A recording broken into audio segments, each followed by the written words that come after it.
effet de nuit. Voyager seul est triste. Et j'ai passé la nuit dans une étrange hôtellerie. À la plus vieille chambre, une enfant m'a conduit, de galerie en galerie.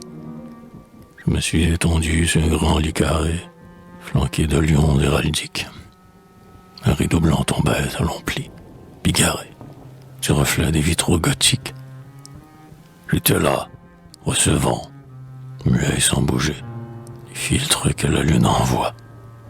Quand jouait un murmure, un froissement léger, comme fait l'ongle sur la soie. Puis comme un battement de fléau sourd et prompt, dans des granges très éloignées. Puis on eût dit, plus près, le vent des bûcherons, tour à tour lançant leur cognée. Puis un long roulement, un vaste branle-bas, pareil au bruit d'un char de tôle, attelé d'un dragon toujours fumant et là, qui souffle à chaque effort d'épaule. Puis soudain serpenta dans l'infini du soir un sifflement lugubre, intense, comme le cri perçant d'une âme au désespoir, en fuite par le vide immense. Alors, c'était un convoi que j'entendais courir, à toute vapeur dans la plaine. Il passa, laissant loin derrière lui mourir son fracas et sa rouge haleine.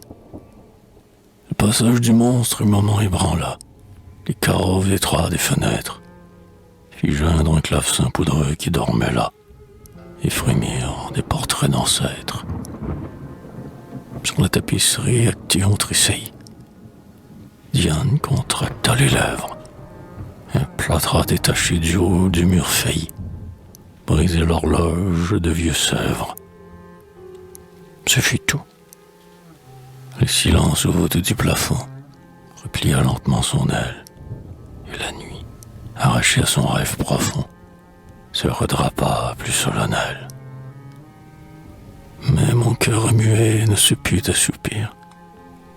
J'écoutais toujours dans l'espace cette course effrénée, ce strident soupir, image d'un siècle qui passe.